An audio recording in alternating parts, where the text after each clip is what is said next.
Have you read Think and Grow Rich? Think and Grow Rich, yes? How many people? Show of hands. This book changed my life. I read it for the first time in 2019. It's not just any old book, it's the best-selling book of self-help, self-development, personal development, and success of all time. It was published in 1937, and it's timeless. All of the information in this book is still relevant today. It's about the mindset of success. It's written by Napoleon Hill. You know Napoleon Hill? Have you read any of his other books? Okay. And it took him 20 years to write, over 20 years. And what he did was, he interviewed and profiled the most successful men at the time. There were no women, unfortunately. Just to see how they thought, what their mindset was. And when I was reading it, something really strange happened when I got to chapter 10.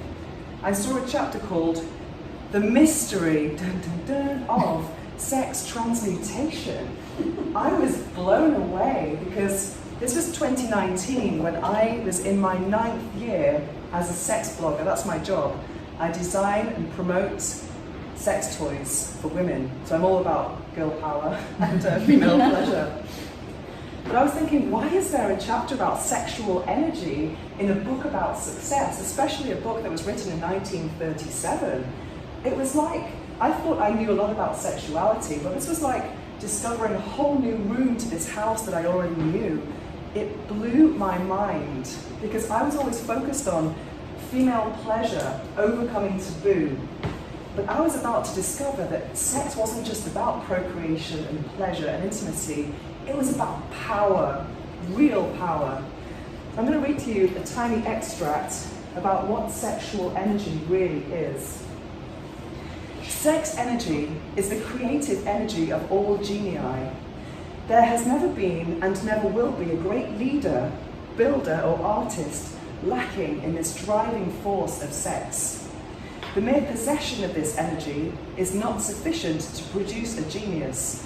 The energy must be transmuted from desire for physical contact into some other form of action before it will lift one to the status of a genius.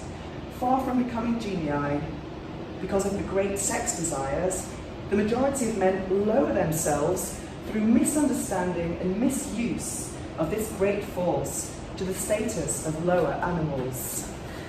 When I think about the status of lower animals and the misuse of sexuality, I think about porn, I think about promiscuity and Tinder, things like that. Those are the McDonald's of sexuality. Real sexual power is not just about how you express your sexuality. Transmutation is about withholding that desire and channeling it towards another goal in life. In simple terms, it means, let's imagine you are horny one day. Instead of indulging in masturbation or sex, you might use that energy through breath, or transmute it through your breath, your thoughts, or meditation, and then indulge in a different activity, such as working out or writing, whatever it is you want to accomplish in life. And also sexual energy is your charisma, your magnetism, the way you walk, the way you speak, and it's in your handshake. That's something I've been guilty about, because I'm not very good at handshaking, because I'm a bit of a germaphobe. Anyway, that was the first thing I learned about Think and Grow Rich. The second thing I learned was that reading was so powerful, because I hadn't read a book for 5 years, because in that time I was writing for El País and different Spanish media outlets. So I was very focused on my own writing. I did not want to be, I didn't want interference from other authors. But I thought, if this book is powerful enough to change my life, imagine how many other books there are.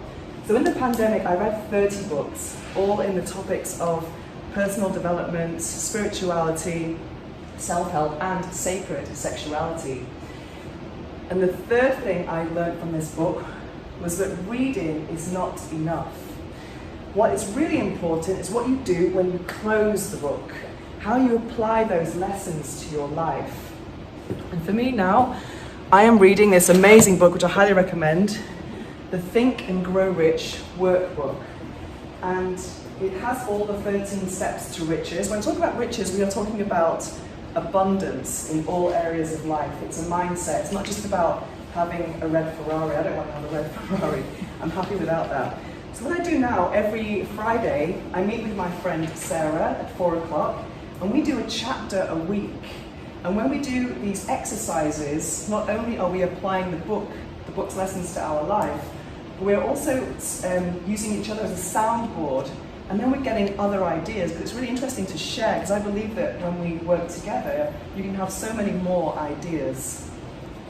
So to all of you who haven't read Think and Grow Rich, I strongly recommend this book.